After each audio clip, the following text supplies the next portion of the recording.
Hello students. तो चलिए आज की क्लास हम लोग स्टार्ट करते हैं। हम लोग ऑलरेडी अभी बात करें तो प्रीवियस चैप्टर जो हम लोग का था, ठीक है, डिफरेंशिएशन के बारे में हम लोगों ने उसमें पढ़ा था, क्वांटिटी एंड डिफरेंशिएबिलिटी, एंड फिर डिफरेंशिएशन देखा था हम लोगों ने कैसे निकालते हैं, ठीक है। तो वो चैप्टर हमारा हो चुका है कंप्लीट। अब अगर एनसीईआरटी की हम बात करें तो एनसीईआरटी का हमारा नेक्स्ट चैप्टर आता है एप्लीकेशन ऑफ डेरिवेटिव, एओडी, जिसको हम लोग शॉर्ट फॉर्म में बोलते हैं, ठीक है। तो ये जो एओडी टॉपिक है, बेसिकली नाम से आप लोग समझ रहे हो कि नाम क्या लिखा हुआ है, एप्लीकेशन ऑफ डेरिवेटिव। इसका मतलब क्या हुआ कि डिफरेंशिएशंस के थ्रू, ठीक है, डेरिवेटिव्स के थ्रू हम लोग अलग अलग चीजों को मैथ्स के, ठीक है, अलग अलग चीजों को हम लोग डील करते हैं, अलग अलग चीजों को हम लोग स्टडी करते हैं और उसी चीज को फिर हम लोग, ठीक है, कंबाइंड फॉर्म में एओडी बोलते हैं। अब इस एओडी में डिफरेंट टॉपिक्स आते हैं, ठीक है, डिफरेंट टॉपिक्स हैं एओडी के अंदर। मैक्सिमम मिनिमा आप लोग देखते हो कि किसी ग्राफ का मैक्सिमम मिनिमा कैसे निकालेंगे। इंक्रीजिंग डिक्रीजिंग फंक्शन हम लोग देखते हैं। टेंजेंट नॉर्मल के बारे में स्टडी करते हैं, ठीक है, अप्रोक्सीमेशंस होता है, रेट ऑफ चेंज के बारे में स्टडी करते हैं। ऐसे कई सारे टॉपिक्स हैं। तो अगर हम लोग बात करें, अगर आप लोग देख रहे हो कि अभी क्या है कि कोविड की वजह से स्कूल्स कॉलेजेस सारे बंद चल रहे हैं और स्टडीज जो है थोड़ी बहुत जो है जनरली पोस्टपोन हो रही हैं, चीजें थोड़ी लेट हो रही है, जिसकी वजह से अभी कुछ दिनों पहले ही सीबीएसई ने, ठीक है, सीबीएसई बोर्ड का सिलेबस जो है वो थोड़ा सा रिड्यूस किया गया है। तो उसमें अभी हम लोग का जो टॉपिक है ये एप्लीकेशन ऑफ डेरिवेटिव, इस चैप्टर के अंदर भी कुछ टॉपिक्स को हमारे इस साल के सिलेबस से 2020, ये जो 2021 का जो एग्जाम है, अब हमारा 21 में बोर्ड एग्जाम आप लोग जो दोगे, उससे कुछ टॉपिक्स को हटाया गया है, ठीक है। तो एओडी के अंदर जो टॉपिक हटे हैं, एनसीईआरटी की अगर मैं बात करूं तो एनसीईआरटी में आपका फर्स्ट एक्सरसाइज है जो, ठीक है, वो है rate of change of quantities के ऊपर। तो rate of change of quantities वाला जो एक्सरसाइज है वो एनसीईआरटी के टॉपिक से, मतलब सीबीएसई के सिलेबस से इस साल के लिए हटा दिया गया है। तो उसमें कोई ऐसी चीज नहीं है जिसको हम लोग अगर मतलब नया स्टडी करें तो आगे का कोई प्रॉब्लम आएगी, इसलिए उसको हम लोग स्टडी नहीं करेंगे अभी, ठीक है। नेक्स्ट अगर मैं बात करूं आपकी जो आपका डेरिवेटिव, जो पुराने चैप्टर्स को भी अगर हम देखें तो आपका जो ये चैप्टर था अपना क्वांटिटी डिफरेंशिएबिलिटी और डेरिवेटिव वाला, उसमें से भी मीन वैल्यू थ्योरम से, ठीक है, रोल्स थ्योरम और mean value theorem, Lagrange's mean value theorem, उसको हटा दिया गया है सिलेबस से। तो वो भी चीज अभी हम लोगों ने स्टडी की। आगे कहीं जरूरत पड़ती है अगर उसकी, तो फिर हम लोग उसको देख लेंगे, ओवरव्यू है कि क्या क्या चीजें वो होती हैं जब भी आगे हम लोग को जरूरत पड़ेगी उसकी। तो जैसा कि इस चैप्टर की हम लोग बात करें तो मैंने बताया आपको कि पहला टॉपिक हट गया है सिलेबस से, ठीक है, rate of change of quantities के ऊपर। तो हम लोग स्टार्ट करेंगे अपने सेकंड टॉपिक के ऊपर से, जो सेकंड टॉपिक दैट मीन्स आपका एनसीईआरटी का सेकंड एक्सरसाइज इस चैप्टर का है, ठीक है। तो आज हम लोग उसको स्टडी करेंगे और वो जो टॉपिक है हमारा, उसको हम बोलते हैं increasing and decreasing functions and decreasing functions. तो ये टॉपिक हम लोगों को आज स्टडी करना है। चलिए देखते हैं क्या होता है ये टॉपिक बेसिकली। अब यहाँ पे अगर आप देखो तो इंक्रीजिंग एंड डिक्रीजिंग फंक्शन, ये जो बात लिखी है, इसका क्या मतलब हुआ कि किसी भी फंक्शन को हम लोगों को ये चेक करना है कि वो इंक्रीजिंग है या डिक्रीजिंग है। अब इंक्रीजिंग और डिक्रीजिंग से मतलब क्या होता है, उसको अगर हम समझे तो यहाँ पे बेसिकली हम बोल सकते हैं कि इसको हम दो पार्ट में ब्रेक कर रहे हैं, ठीक है। जो दो पार्ट होते हैं बेसिकली, वो दो पार्ट में फर्स्ट पार्ट क्या होगा कि या तो वो इंक्रीजिंग हो, ठीक है, तो उसको कई जगह आप देखोगे लिखा होगा स्ट्रिक्टली इंक्रीजिंग, बुक्स में कई जगह लिखा होगा स्ट्रिक्टली इंक्रीजिंग, या फिर उसी को हम जनरल इंक्रीजिंग फंक्शन बोल देते हैं, ठीक है। और जो दूसरा टॉपिक, दूसरा पार्ट है इसका, वो होगा स्ट्रिक्टली डिक्रीजिंग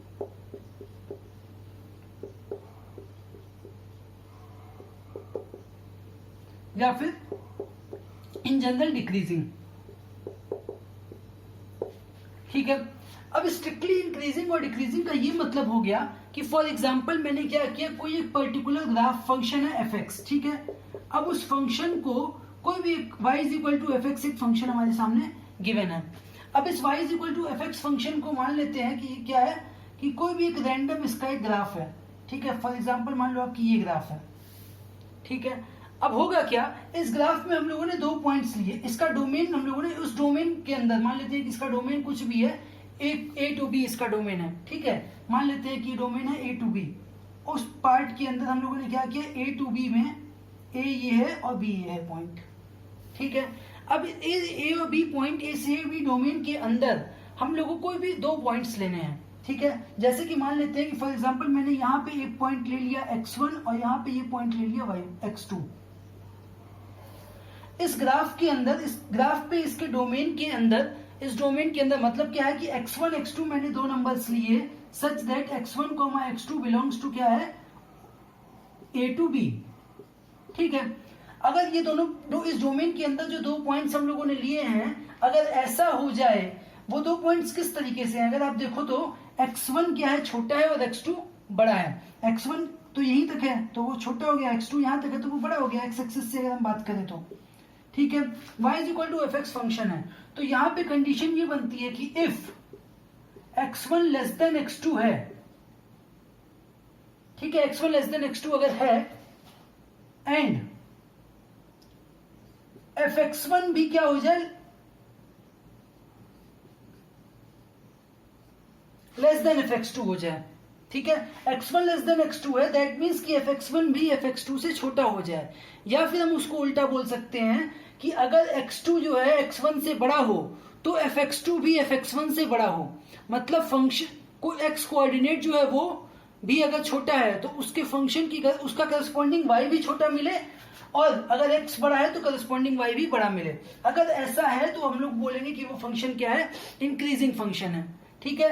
अगर ऐसा हुआ तो इंक्रीजिंग होगा। दूसरी बात क्या आ जाती है, अच्छा तो डिक्रीजिंग, तो डिक्रीजिंग का क्या मतलब होगा कि if x1 less than x2 हो but fx1 greater than fx2 हो जाए, ठीक है। अगर ऐसा है मतलब क्या है कि x कोऑर्डिनेट तो छोटा है बट जो उसका फंक्शन की वैल्यू है उस कोऑर्डिनेट पे वो क्या हो जाए, बड़ी हो जाए। अगर ऐसा है तो उसको डिक्रीजिंग फंक्शन बोलेंगे। अगर आप ग्राफिकल इस चीज को समझने की कोशिश करो तो हो क्या रहा है, यहाँ पे देखो ग्राफ ऊपर चढ़ रहा है, ठीक है। ए टू बी में ग्राफ हमेशा ऊपर चढ़ रहा है, तो जब पूरा ऊपर चढ़ रहा है हमेशा के लिए तो वो इंक्रीजिंग फंक्शन है। फॉर एग्जाम्पल अगर मेरे पास कुछ ऐसा ग्राफ आ जाए, जैसे कि मैं बोलूँ आपको तो कॉस का ग्राफ अगर हम देखें 0 से π/2 में, ठीक है, 0 से π/2 के बीच में अगर हम कॉस का ग्राफ देखें तो कुछ ऐसा जाता है। ये वैसे तो पूरा है ये इस तरीके का, लेकिन 0 से π/2 के बीच में क्या हो रहा है, ये इस तरीके से आता है। मतलब क्या, ये देखो तो नीचे जा रहा है, वैल्यू क्या हो रही है, ऊपर से चढ़ते चढ़ते चढ़ते फिर नीचे जा रही है। तो ये अगर ऐसा है तो इस पार्ट में ये हो गया डिक्रीजिंग फंक्शन, ठीक है। और अगर आगे भी देखो, अगर इस पार्ट को, इसको अगर और आगे भी ले जाएं तो भी क्या हो रहा है, ये वैल्यू क्या हो रहा है, माइनस में और ही जा रही है। तो ये यहाँ से यहाँ तक अगर हम देखें पाई तक, तो ये डिक्रीजिंग ही मिल रहा है पूरा वैल्यू, ठीक है। ये ओवरऑल ये भी देखोगे अगर आप तो पाई है ये, ठीक है। तो पाई में भी क्या, पहले 1 था, 1 से लेकर के -1 तक ये कम हो रही है, तो ओवरऑल यहाँ से यहाँ तक की वैल्यू डिक्रीजिंग फंक्शन होगा। तो इंक्रीजिंग डिक्रीजिंग का बेसिक जो कॉन्सेप्ट होता है वो यही होता है, ठीक है। अब इस पे कुछ बेसिक से क्वेश्चंस बनते हैं जनरली, ठीक है। और जो क्वेश्चंस इसके बनते हैं चलो वो देख लेते हैं हम लोग कि किस किस टाइप के क्वेश्चंस इसमें बन सकते हैं। बेसिक कॉन्सेप्ट इसका यही होता है कि इंक्रीजिंग डिक्रीजिंग ऐसे ही बोलते हैं हम लोग।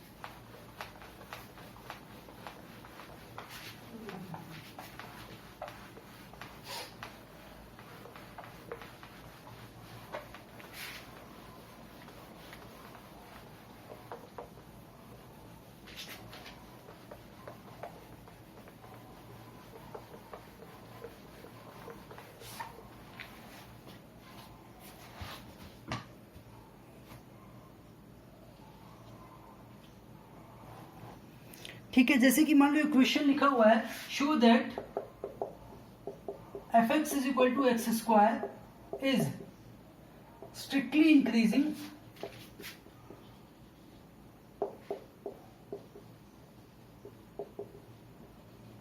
इन 0 to infinity, मतलब पॉजिटिव की बात कर रहा है, पॉजिटिव एक्सेस की बात कर रहा है, ठीक है। प्लस एक्स एक्सेस की बात कर रहा है, उसमें हम लोग को बताना है कि स्ट्रिक्टली इंक्रीजिंग होगा। तो कैसे करेंगे इसको, सिंपली देखो fx की वैल्यू क्या दे दी है, एक्स स्क्वायर है, ठीक है। हम मानते हैं कि कोई भी दो नंबर x1 और x2 हैं, late x1 x2 belongs to किसका, कहां पे बिलोंग करेंगे, जो जहां पे गिवन हम लोग को गिवन जो जिस डोमेन में हम लोग को निकालना है वैल्यू को, उसमें मान लेंगे कि ये लाई करते हैं x1 और x2, ठीक है। अब इसके बाद क्या होगा, यहां पे हम अगर सिंपली देखें तो एक्स स्क्वायर ये है, ठीक है। अब अगर दो नंबर हम लोग ले लें x1 और x2, x1 और x2 क्या है, इस तरीके से है कि x1 लेस देन x2 मिल रहा है, ठीक है। तो x1 लेस देन अगर x2 है, मैंने क्या किया एक बार कि इसमें मल्टीप्लाई, वैसे तो देखो क्लियर है कि x1 लेस देन x2 है और पॉजिटिव की बात हो रही है, तो x1 स्क्वायर करने पे भी यही कंडीशन होगी, बट उसको और सिंप्लीफाई कर ले तो multiply both sides by x1। अगर हम x1 से मल्टीप्लाई करें दोनों साइड को तो क्या हो जाएगा, x1 square less than x1 x2 हो जाएगा, ठीक है। अब उसके बाद क्या करें, multiply both side by x2। अगर x2 से मल्टीप्लाई करें तो पता चलेगा क्या, इस वाले में तो x1 x2 less than x2 square हो जाएगा, ठीक है। ये फर्स्ट इक्वेशन थी और ये सेकंड इक्वेशन मिल गई। अब यहां पे अगर हम देखें 1 and 2 से, फ्रॉम 1 and 2 x1 स्क्वायर क्या है, x1 x2 से छोटा है, ठीक है। मतलब क्या है कि पहले आएगा x1 स्क्वायर, उसके बाद x1 x2 आएगा थोड़ा सा बड़ा, उसके बाद क्या लिखा है यहां से अगर देखो तो फिर x1 x2 से भी बड़ा क्या है, x2 स्क्वायर है। तो ओवरऑल क्या यहां से मिल गया कि x1 square is less than x2 square. Clear है, ठीक है। वैसे तो ये ओवरऑल भी क्लियर था, बट थोड़ा सा जस्टिफिकेशन के लिए हम लोगों ने यहाँ पे कर दिया प्रॉपर स्टेप के साथ। अब ये क्या है, fx अगर x स्क्वायर है तो x1 स्क्वायर क्या है, fx1 है, और ये क्या है, fx2 है। तो हम लोग लेके क्या चले थे कि x1 लेस देन x2 है, और आ क्या गया, fx1 is less than fx2। That means कि ये क्या हुआ, स्ट्रिक्टली इंक्रीजिंग फंक्शन हो गया, ठीक है।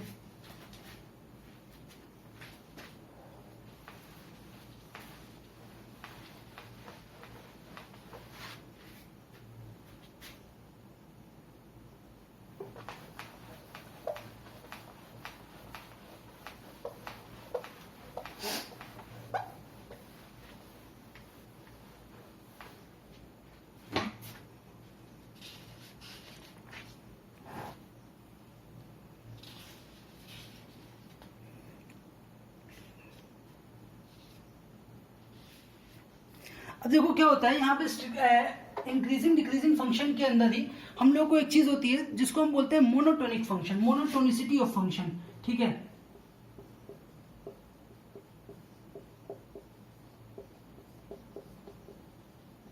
अब मोनोटोनिसिटी का क्या मतलब होता है, मोनोटोनिसिटी का मतलब होता है कि जो भी फंक्शन है, मान लो हम पर्टिकुलर डोमेन की बात कर रहे हैं, फॉर एग्जांपल कि हम बात कर रहे हैं a टू b किसी फंक्शन के डोमेन की।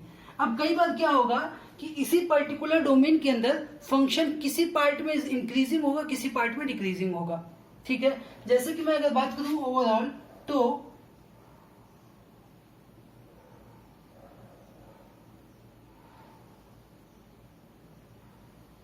ये है क्या, मॉड एक्स का ग्राफ है, ये ले लो, या फिर हम ले सकते हैं y is equal to 4ax का ग्राफ, ठीक है। पैराबोला वाला ग्राफ ले सकते हैं हम, x square equal to 4ay का, कुछ इस तरीके का, ठीक है। अब अगर इस ग्राफ को हम देखें तो इस ग्राफ में हो क्या रहा है, पहले ये जो ये वाला पार्ट है दैट मीन्स की 0 से ये माइनस इन्फिनिटी था, ये प्लस इन्फिनिटी है, तो माइनस इन्फिनिटी से 0 वाला जो पार्ट है, इस पार्ट में क्या हो रहा है, ग्राफ क्या है, डिक्रीजिंग ग्राफ मिल रहा है, ठीक है। 0 से इन्फिनिटी में जाए तो भी इंक्रीजिंग ग्राफ मिल रहा है। तो इस तरीके से हो क्या रहा है कि इस पर्टिकुलर ग्राफ की हम बात करें तो ये ग्राफ कुछ समय के लिए इंक्रीजिंग है, कुछ समय के लिए डिक्रीजिंग है। तो कभी भी अगर ग्राफ ऐसा हो जाए कि वो पूरे इंटरवल में थ्रू आउट इंक्रीजिंग हो या थ्रू आउट डिक्रीजिंग हो, इंक्रीजिंग हो रहा है तो भाई इंक्रीजिंग ही रहे, और डिक्रीजिंग हुआ है तो डिक्रीजिंग ही रहे, बीच में ऊपर नीचे डिस्टर्ब ना हो। अगर नेचर सेम रहता है, ठीक है, सेम नेचर अगर है थ्रू आउट द डोमेन, ठीक है, तो उस केस में हम उसको बोलते हैं कि ग्राफ क्या है, फंक्शन क्या है, मोनोटोनिक है। उस केस में हम बोलते हैं मोनोटोनिक, मतलब ये मोनोटोनिक नहीं होगा, ठीक है। अगर same nature through out the domain है तो हम उसको बोलते हैं कि वो मोनोटोनिक होगा। अब सेम नेचर का क्या मतलब हुआ, इंक्रीजिंग भी हो सकता है या फिर डिक्रीजिंग भी हो सकता है, ठीक है। अब ये जो पर्टिकुलर चीज थी, ये नाम अगर आप पढ़ोगे तो जनरली ये नाम क्या होगा, कॉम्पिटिटिव एग्जाम्स में कई बार आता है, ठीक है। इसके ऊपर बहुत अच्छे अच्छे क्वेश्चंस बनते हैं। मैंने ये बस आप लोग को नाम बता दिया था कि इस नाम से थोड़ा सा आप लोग फेमिलियर हो जाओ कि मोनोटोनिक का मतलब होता क्या है एक्चुअली, ठीक है। अब जैसे कि मान लो अगर यही ग्राफ है, इसी ग्राफ में हम लोग ये बोले कि खाली माइनस इन्फिनिटी से जीरो में देखो,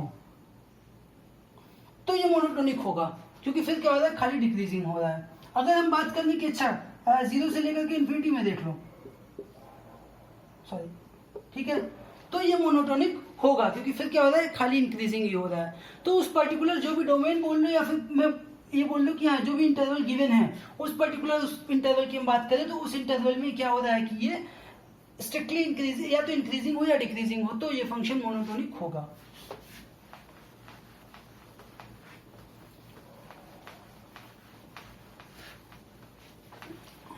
ठीक है, चलो अब हम आते हैं मेन टॉपिक पे, इसके इंक्रीजिंग डिक्रीजिंग फंक्शन के, जिस कॉन्सेप्ट से जनरली क्वेश्चंस एग्जाम में बनते हैं आपके। ठीक है, उस कॉन्सेप्ट को हम लोग स्टडी करने वाले हैं। तो वो कॉन्सेप्ट बेसिकली क्या है कि कंडीशंस क्या होंगी, कंडीशंस बोल लो या फिर बोल लो how to find interval of monotonicity.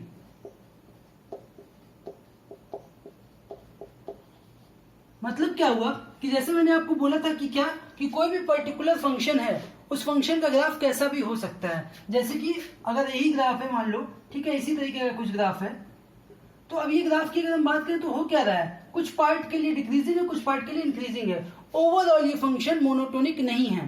But अगर आपसे ये बोला जाए कि आप वो इंटरवल बताओ जिस इंटरवल में ये मोनोटोनिक होगा, या अगर आपको लिख दिया जाएगा, मोनोटोनिक नहीं लिखेगा, ये लिख देगा बोर्ड एग्जाम में आपके, वो इंटरवल बताओ, ये पूरा एक इक्वेशन दे देगा। ठीक है, y is equal to F X type का एक इक्वेशन आपको दे देगा कि ये देखो ये कोई भी इक्वेशन होगा फंक्शन का।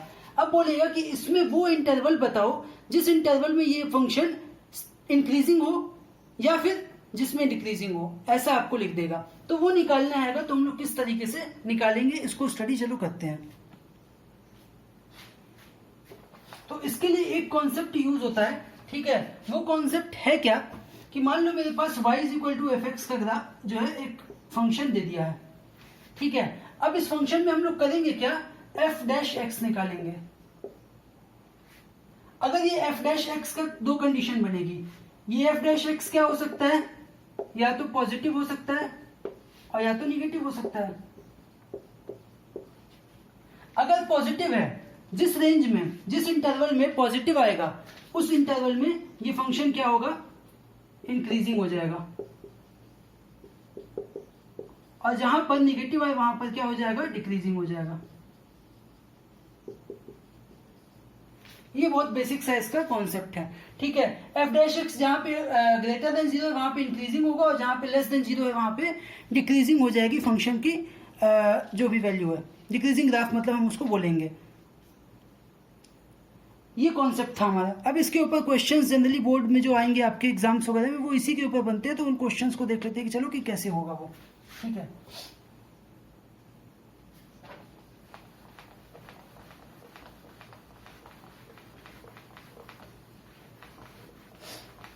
जैसे कि एक बहुत बेसिक सा क्वेश्चन है, ये 2 बार बोर्ड में आ चुका है जनरली।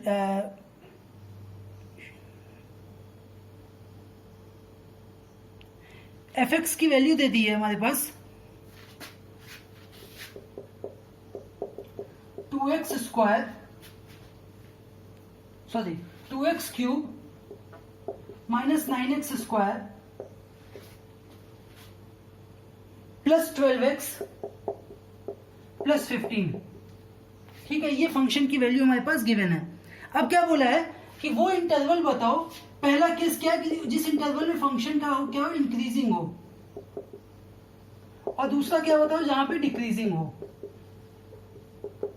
ये हम लोग को चेक करना है, जहां पे इंक्रीजिंग हो और जहां पे डिक्रीजिंग हो। तो कैसे करेंगे इसको, सबसे पहले हम क्या तरीका है, एफ डैश एक्स निकाल लो। तो एफ डैश एक्स क्या होगा, इसका डिफरेंशिएशन हो जाएगा,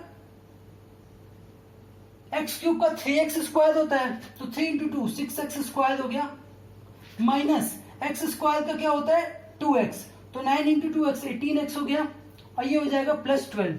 ये आ गई फंक्शन की एफ डैश एक्स की वैल्यू। अब हम लोग क्या करेंगे, फॉर पहला केस लिखो, for F X to be increasing, क्या होगा, F dash X greater than 0 होना चाहिए। तो जब ये greater than 0 that mean 6x square minus 18x plus 12 ये ग्रेटर देन 0 हो। 6 कॉमन लेकर के बाहर कर लेंगे तो ये x square minus 3x plus 2 greater than 0। अब इसको फैक्टराइज करेंगे तो x माइनस 2 और x माइनस 1 ग्रेटर देन 0, ये इसके फैक्टर्स होंगे। अब यहाँ पे क्या है, इसको आप लोगों को सॉल्व करना है तो ये क्या होगा, वेवी कर्व से हम लोग इजीली कर सकते हैं सॉल्व। अब इसके लिए करते क्या है, अगर इस इनइक्वालिटी को सॉल्व करना है तो इनइक्वालिटी को सॉल्व करना आप लोग 11th क्लास में पढ़ चुके होंगे, फिर भी मैं एक बार रिवाइज कर देता हूँ जल्दी से आप लोग को। होगा क्या, जब ऐसा कोई भी इनइक्वालिटी कभी भी दिया हो तो क्या करो, क्रिटिकल पॉइंट्स निकालो। क्रिटिकल पॉइंट मतलब जहां जहां पे फंक्शन की वैल्यू 0 हो रही हो, ठीक है। 0 कहाँ कहाँ पे होगी, अगर 1 हो जाए तो 0 होगा और 2 हो जाए तो 0 होगा। तो क्या करो, आप लाइन पे 1 नंबर लिख लो और 2 नंबर लिख लो। ग्रेटर देन 0 पूछ रहा है, ठीक है। क्या करना है, सबसे पहले तो प्लस से स्टार्ट करो, सबसे राइट वाले पार्ट में प्लस लिख दो, उसके बाद फिर अल्टरनेटिवली प्लस के बाद माइनस लिखो फिर प्लस लिखो। अब ग्रेटर देन 0 की बात हो रही है तो ग्रेटर देन 0 की जब भी बात होगी तो क्या करना होगा हम लोगों को, जो पॉजिटिव वाला जितना हिस्सा है, मतलब ये वाला पार्ट जो माइनस इन्फिनिटी से 1 वाला पार्ट है और 2 से इन्फिनिटी वाला पार्ट है, ये वाला पार्ट हम लोगों को, ये इंटरवल हम लोगों को ले लेना है अगर ग्रेटर देन 0 है तो। दैट मीन्स कि क्या आ जाएगा, x बिलोंग्स टू क्या हो जाएगा फिर, माइनस इन्फिनिटी से 1 तक। ओपन इंटरवल लगाएंगे, क्यों, तो अगर खाली ग्रेटर देन 0 है तो ओपन इंटरवल रहेगा, अगर इक्वल टू 0 भी हो जाए तो हम लोग क्लोज इंटरवल लगाएंगे, अगर ओपन इक्वल 0 नहीं है तो ओपन इंटरवल रहेगा। यूनियन 2 टू इन्फिनिटी, मतलब क्या है कि अगर ये वैल्यू है, इस वैल्यू के बीच में हम देखें तो ये फंक्शन क्या होगा, इंक्रीजिंग हो जाएगा, ठीक है। अब अगर हम बात करें डिक्रीजिंग की तो इसी के आगे हम देखेंगे सेकेंड पार्ट इसका, for F X to be decreasing. अगर डिक्रीजिंग है तो एफ डैश एक्स क्या होना चाहिए, लेस देन 0 होना चाहिए, ठीक है।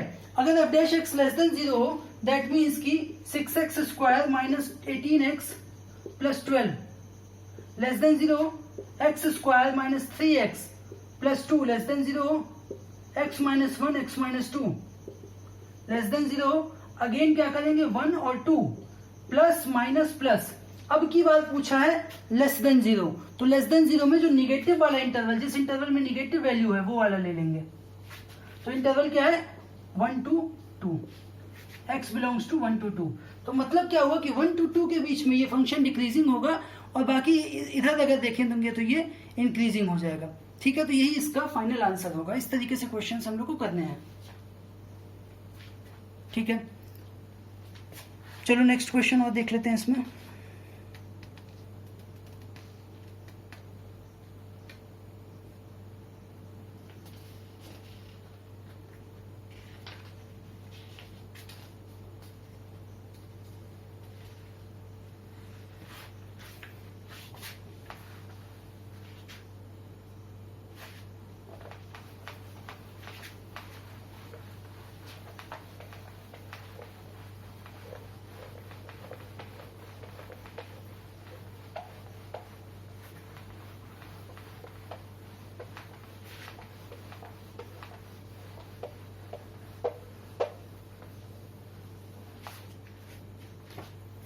एक और क्या क्वेश्चन है, x प्लस 1 x माइनस 3।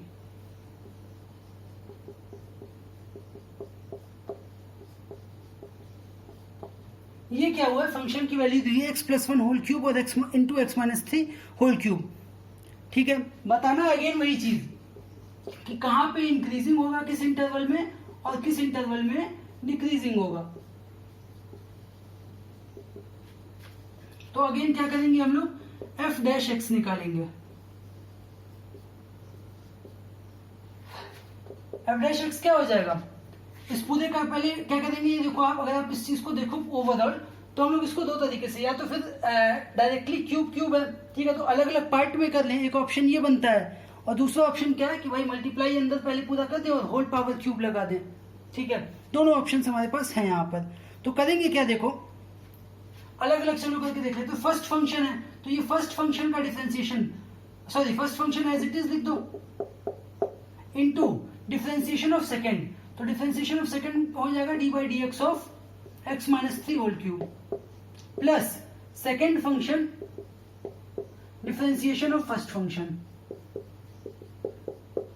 ठीक है, ये क्या हो जाएगा x plus 1 whole cube, x minus 3 whole cube का क्या होगा 3x माइनस 3 होल स्क्वायर, और फिर x माइनस 3 का करेंगे तो क्या आएगा, वो तो 1 ही होगा, तो इसको ऐसे ही रहने दो, plus x minus 3 whole square, और इसका करेंगे तो 3x plus 1 whole cube, sorry whole square, और फिर अगेन x प्लस 1 का तो 1 ही होगा, तो रहने देते हैं उसको।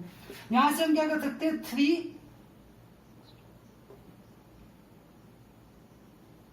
सॉरी ये होल क्यूब है, ठीक है, 3x माइनस 3 होल स्क्वायर और x plus 1 whole square common ले लेते हैं। ठीक है, बचेगा क्या यहाँ पर, यहां से देखो तो x प्लस 1 बचेगा और यहां से देखो तो प्लस x माइनस 3 बचेगा। ठीक है, ओवरऑल मतलब ये चीजें यहां पर बच जाएगी। अब इसके बाद हम अगर आगे देखें तो ये क्या होगा 3x minus 3 whole square x plus 1 whole square, और ये हो जाएगा 2x माइनस 2। ठीक है, 2 और बाहर कर ले तो 6x minus 1 x plus 1 whole square और x माइनस 3 होल स्क्वायर, ये आ गया हमारा क्या f डैश x की वैल्यू। ठीक है, ये ओवरऑल हमारे पास f डैश x मिल गया। अब हम लोग को क्या करना है, फर्स्ट चीज क्या है इंक्रीजिंग के लिए, तो for fx to be increasing, अगर हम इंक्रीजिंग वाले पार्ट के लिए देखें तो करना क्या होगा, f dash x greater than 0 करेंगे, तो जब greater than 0 that mean 6x minus 1 x plus 1 whole square और x माइनस 3 होल स्क्वायर, ये ग्रेटर देन 0 होना चाहिए। अब अगर ओवरऑल अगर आप इस चीज को देखो तो क्या करना है, जनरली क्या करेंगे अब लोग स्टूडेंट्स क्या करेंगे, डायरेक्टली पूरा बनाने लगेंगे भाई, ग्राफ पूरा प्लस माइनस करके देखने लगेंगे। वैसा करने की जरूरत अभी तो नहीं है फिलहाल। क्यों नहीं है, क्योंकि अगर आप ओवरऑल इसको एग्जामिन करो तो x माइनस 3 होल स्क्वायर जो है ये क्या होगा, वैल्यू क्या होनी चाहिए भाई, देखो इसकी 1 और 3 नहीं होनी चाहिए, क्योंकि 1 और 3 पे तो 0 मिल रहा है, तो वो पॉइंट्स को हम हटा देंगे ऑटोमेटिकली पहले ही। 1 और 3 हम लोग को वैसे भी नहीं लेना है। ठीक है, बाकी पॉइंट्स की अगर हम बात कर लें तो क्या है, ये वैल्यू हमेशा पॉजिटिव देगी, क्योंकि ये क्या है x माइनस 3 होल स्क्वायर, तो स्क्वायर है तो पॉजिटिव ही रहेगा, ये भी स्क्वायर है ये भी पॉजिटिव ही रहेगा। दैट मीन्स कि ये दोनों अगर पॉजिटिव हैं और ओवरऑल पॉजिटिव मिल रहा है तो थर्ड वाले को भी पॉजिटिव होना पड़ेगा। तो ओवरऑल हम लोग को खाली ये चेक करना है कि x माइनस 1 ग्रेटर देन 0 हो, क्यों, क्योंकि लिख देंगे since x plus 1 whole square greater than 0 और x minus 3 whole square greater than 0 for all x not equal to -1 and 3, मतलब -1 और 3 अगर ना हो उसके अलावा बाकी सारे x के लिए ये पॉजिटिव होना है। ठीक है, अब ये दोनों क्यों नहीं लिया गया है, इसका रीजन बस ये है क्योंकि इन दोनों को इसलिए नहीं लिया गया क्योंकि अगर ये दोनों लेंगे तो हम लोग को कंडीशन ही वही नहीं हो जाएगी ना, क्योंकि इन दोनों पे क्या हो रहा है, वैल्यू 0 हो जा रही है। तो क्या अगर 0 हो जा रही है वैल्यू तो हम लोग का या तो ग्रेटर देन लेना है या लेस देन लेना है, इंक्रीजिंग या डिक्रीजिंग देखे तो मोनोटोनिसिटी नहीं रह जाएगी इन दोनों पॉइंट्स के लिए। ठीक है, इसलिए हम लोग इन दोनों पॉइंट्स को नहीं ले रहे हैं। तो अगर x माइनस 1 ग्रेटर देन 0 है दैट मीन्स ये तो सिंपल हो गया कि x ग्रेटर देन क्या होना चाहिए, 1 होना चाहिए, तो x बिलोंग्स टू क्या हो जाएगा 1 टू इन्फिनिटी, मतलब 1 टू इन्फिनिटी वाला जो पार्ट है उस पार्ट के लिए ये जो पूरा फंक्शन है ये क्या होगा, इंक्रीजिंग फंक्शन होगा। ठीक है,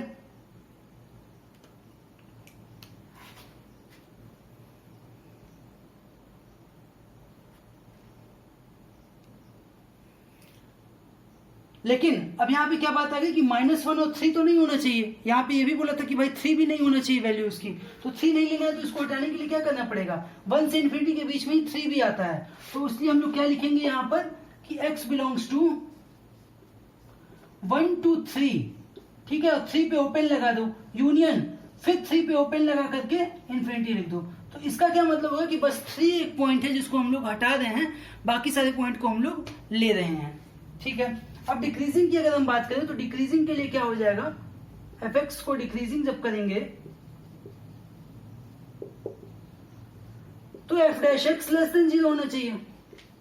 अच्छा, अब लेस देन 0 का के लिए भी अगेन देखो यही चीज होगी, ये पॉजिटिव मिल रहा है, ये पूरा पॉजिटिव ही होगा हमेशा, तो अगर ये दोनों पॉजिटिव हैं तो अल्टीमेटली इसको क्या होना पड़ेगा, निगेटिव होना पड़ेगा। अगर ये निगेटिव है तभी जाकर के ओवरऑल वैल्यू लेस देन 0 मिल पाएगी। तो आप लोग पूरा बाकी लिख देना, मैं यहाँ डायरेक्टली लिख रहा हूँ कि x माइनस 1 क्या होना चाहिए, लेस देन 0 होना चाहिए।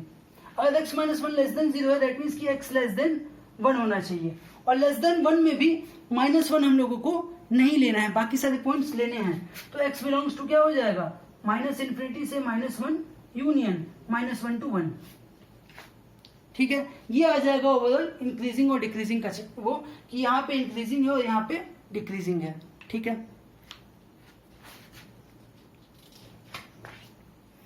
अब एक और क्वेश्चन चलो देख लेते हैं इसमें।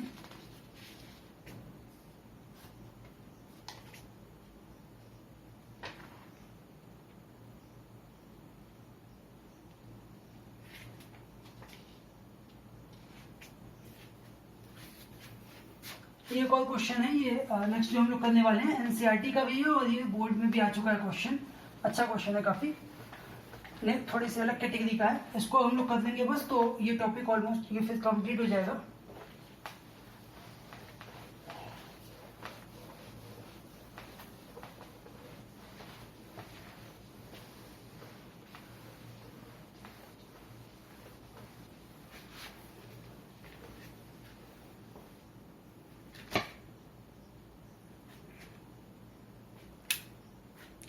Find the intervals in which, again वही बात हो रही है कि बताना है इंक्रीजिंग डिक्रीजिंग ही। फंक्शन की क्या गिवन है, sine X plus cos X, F X given है sine X plus cos X, और इंटरवल है 0 से 2 पाई के बीच में। तो 0 से 2 पाई के बीच में बताना है कि कहां कहां पर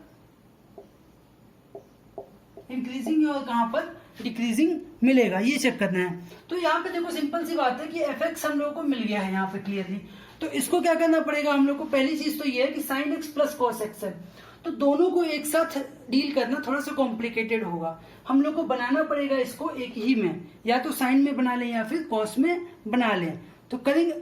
ठीक है, तो जब डिफरेंशिएट भी अगर हम करेंगे मान लो इसको, तो होगा क्या, एफ डैश एक्स जनरली क्या हो जाएगा, क्योंकि एफ डैश एक्स को ग्रेटर देन 0 या लेस देन 0 रखना होता है। तो जब x ऐसा करना है ग्रेटर देन या लेस देन 0, तो या तो साइन रहे या तो कॉस रहे, तो ही आसानी होगी। दोनों को करने में थोड़ा सा कॉम्प्लिकेशंस आएंगी। तो पहले एफ डैश एक्स निकाल लेते हैं चलो। तो एफ डैश एक्स क्या हो जाएगा, साइन एक्स का हो जाता है कॉस एक्स, और कॉस का माइनस साइन एक्स, ये आ गया। अब मैंने क्या किया यहाँ पे देखो, सिंपल सा √2 से डिवाइड और मल्टीप्लाई कर दिया।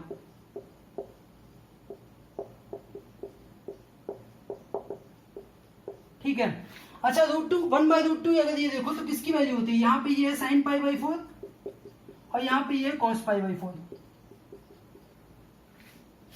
ये हो गया sign A cos B minus cos A sine B, sign A minus B. तो ये हो गया √2 इंटू साइन ए मीन्स π/4 माइनस एक्स। ये आ गई किसकी वैल्यू, एफ डैश एक्स की वैल्यू। हमारा एफ डैश एक्स कन्वर्ट हो गया इस चीज में। अब लोग क्या करना है, पहला केस क्या है, for F X to be increasing, F dash X क्या होना चाहिए, ग्रेटर देन 0 होना चाहिए। That means √2 sine π/4 minus X क्या होना चाहिए, ग्रेटर देन 0 होना चाहिए। अब एक बात बताओ, अगर ये ग्रेटर देन 0 है तो मतलब साइन क्या होगा, साइन भी ग्रेटर देन 0, √2 तो चला गया इधर, कैंसिल हो जाएगा। ये चीज आ गई। अब अगर हम इस चीज को एग्जामिन करें तो साइन की वैल्यू क्या हुई है, ग्रेटर देन 0 गिवन है हमारे पास, तो साइन की वैल्यू अगर ग्रेटर देन 0 है दैट मीन्स, अच्छा इसको हम कर दे रहे हैं माइनस ऑफ साइन, और इजी करने के लिए x माइनस π/4। ठीक है, इनइक्वालिटी सॉल्व करना आसान हो जाएगा। तो अगर ये माइनस ग्रेटर देन 0 है दैट मीन्स कि ओवरऑल ये क्या हो जाएगा, x माइनस π/4 लेस देन 0 हो जाएगा। ठीक है, अब ये देखो कि साइन की वैल्यू लेस देन 0 मिल रही है। साइन की वैल्यू निगेटिव कहां कहां होती है, ओवरऑल अगर हम देखें तो साइन की वैल्यू पॉजिटिव होती है फर्स्ट में और सेकंड में, दोनों में पॉजिटिव होती है। दैट मीन्स थर्ड और फोर्थ क्वाड्रेंट में ही निगेटिव मिलेगा। इसका ये मतलब बनता है कि ये जो एंगल है, ये एंगल कहीं ना कहीं थर्ड या फोर्थ में लाई करेगा। तो हम इसको बोल सकते हैं कि ये जो x माइनस π/4 है, ये वैल्यू कहीं ना कहीं पाई से लेकर के 2 पाई के बीच में आ रही होगी। ठीक है, पाई से लेकर के 2 पाई के बीच में ये वैल्यू हम लोगों को मिलेगी। अब अगर ये पाई से 2 पाई के बीच में है तो क्या करेंगे, फिर x की वैल्यू हम लोग को निकालनी है। यही तो बताना है कि भाई x का एक फंक्शन है तो x को ही बताना है मोनोटोनिसिटी चेक करने के लिए। तो हम लोग क्या करेंगे, π/4 ऐड कर देंगे सारे साइड में, तो ये बचेगा x, इधर जब आप ऐड करोगे तो पाई प्लस π/4 5π/4 हो जाएगा, और यहाँ पे ऐड करोगे π/4 तो 2 पाई प्लस π/4 9π/4 हो जाएगा। दैट मीन्स कि ये पता चलता है कि x की वैल्यू अगर हमारे पास क्या गिवन है 5π/4 से 9π/4 के बीच में, ठीक है, तो ये वैल्यू क्या हो जाएगी, ओवरऑल हम बोल सकते हैं कि ये वैल्यू मोनोटोनिक होगी। ठीक है, इसका मतलब हुआ कि हम ये बोल सकते हैं कि अब देखो क्वाड्रेंट चेक करो, 5π/4 किस क्वाड्रेंट में आएगा, 5π/4 को अगर हम चेक करें तो ये आएगा थर्ड क्वाड्रेंट, हाँ थर्ड क्वाड्रेंट में आ जाएगा ये, ठीक है। और 9π/4 क्या होगा, सेकंड से पूरा एक चक्कर लगा करके, मतलब 2 पाई से भी बड़ा एंगल है तो ये चला जाएगा किसमें, अगेन फर्स्ट क्वाड्रेंट में ही चला जाएगा। तो ओवरऑल अगर हम देखें तो यहाँ पे क्या बोल रहा है ये कि x की वैल्यू क्या हो रही है, 5π/4 से 2 पाई के बीच में जा रही है। एक तो क्योंकि अगर 9π/4 देखोगे तो हो क्या रहा है, ये वैल्यू क्या है, कहीं ना कहीं 5π/4 मान लो ये है, और 9π/4 यहाँ आएगा कुछ ऐसा, तो हो क्या रहा है कि पहले तो मान लेते हैं कि यहाँ से 2 पाई तक गया है पूरा एंड, और क्या हो रहा है फिर यहाँ से 0 से π/4 और चला गया है, क्योंकि 9π/4 क्या होगा 2 पाई प्लस π/4, तो ये क्या हो रहा है फिर x क्या है 0 से π/4 के बीच में फिर गया हुआ है।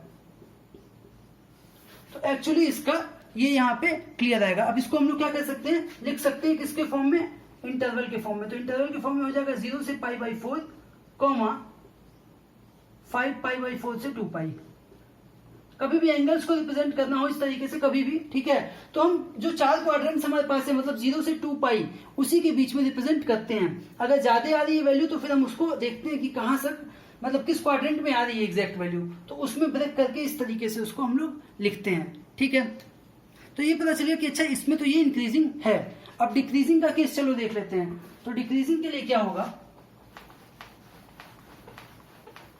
क्योंकि पूछा भी था, देखो क्वेश्चन में क्या गिवन था कि x की वैल्यू क्या है 0 से π/2 के बीच, सॉरी 0 से 2 पाई के बीच में, तो निकालना जो हम लोग को है वो इसी रेंज में निकालना होगा, इसीलिए हम लोग इसको एडजस्ट किए हैं यहाँ पर। ठीक है, अब यहाँ पे पूछा है क्या डिक्रीजिंग का केस, तो डिक्रीजिंग के लिए देखो क्या होगा अगेन कि √f'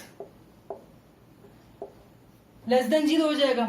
अगर ये लेस देन 0 है दैट मीन्स कि √2 sin π/4 माइनस x, यही आई थी f' की वैल्यू, ये लेस देन 0 होगा, तो sin π/4 माइनस x क्या हो गया, less than 0, that means minus of sin x minus π/4, ये क्या हो गया, ग्रेटर देन 0। ठीक है, अरे सॉरी ये लेस देन ये भी रहेगा, माइनस हटाएंगे तो ग्रेटर हो जाएगा, तो sin x माइनस π/4 ये क्या हो गया, ग्रेटर देन 0। अब क्या बात आ गई कि भाई साइन तो पॉजिटिव चाहिए, तो साइन पॉजिटिव कहाँ होता है, फर्स्ट और सेकंड क्वाड्रेंट में, दैट मीन्स कि ये x माइनस π/4 जो है इसकी वैल्यू 0 से पाई के बीच में है कहीं ना कहीं। ठीक है, 0 से पाई के बीच में इसकी वैल्यू मतलब कि है। अब अगर हम देखें ओवरऑल तो π/4 था, तो π/4 ऐड कर दो दोनों साइड में, तो ये आ गया π/4, इधर आ गया x और इधर आ गया पाई प्लस π/4 मतलब 5π/4। अब ये पूरा इंटरवल जो है ये क्या है, किस बीच में आ रहा है, ये 0 से 2 पाई के बीच में आ रहा है, दैट मीन्स हम डायरेक्टली बोल सकते हैं कि x बिलोंग्स टू π/4 टू 5π/4, इस रेंज में ये क्या हो रहा है, डिक्रीजिंग हो रहा है, और इस रेंज में इंक्रीजिंग हो रहा है। तो ओवरऑल आप अगर देखो तो 2 पाई तक कवर हो चुका है, 0 से 2 पाई तक में क्या कौन सा एंगल छूट रहा था, इस वाले में π/4 से 5π/4 छूट रहा था, तो उसमें क्या हो गया, ये डिक्रीजिंग हो गया, और बाकी में क्या है, ये इंक्रीजिंग है। तो इस तरीके से क्या करते हैं हम लोग इस क्वेश्चंस को जनरली सॉल्व करते हैं। तो इसी तरीके के क्वेश्चंस आपके एग्जाम्स में जनरली बनते हैं, और पेपर में भी इस टाइप के क्वेश्चंस आपके गिवन ऑलरेडी हैं। ठीक है, तो ये टॉपिक था हमारा आज का, इसको आज हम लोग एंड करते हैं यहीं पे। इस टॉपिक में आप लोगों ने देख लिया कि इंक्रीजिंग डिक्रीजिंग फंक्शन को हम लोग कैसे एग्जामिन करते हैं, कैसे स्टडी करते हैं। तो इस पे बेस्ड कुछ और भी क्वेश्चंस है जो आप एनसीईआरटी में गिवन है, उसको आप सॉल्व करोगे तो और अंडरस्टैंडिंग आपकी अच्छी से क्लियर हो जाएगी, एंड पास्ट ईयर के पेपर्स को भी क्वेश्चंस को आप लोग को सॉल्व करना है, तो उससे और बेटर प्रैक्टिस हो जाएगी आपकी। ठीक है, तो इस टॉपिक को हम लोग यहीं पे कवर एंड करते हैं। नेक्स्ट लेक्चर में हम लोग अभी आपका एप्लीकेशन ऑफ डेरिवेटिव में एओडी में 2 टॉपिक्स और बच रहे हैं आपके, ठीक है, मैक्सिमा मिनिमा का और टेंजेंट नॉर्मल का। ये जो 2 टॉपिक्स बच रहे हैं इसको फिर हम लोग आगे के क्लासेस में कवर करेंगे। Okay, thank you.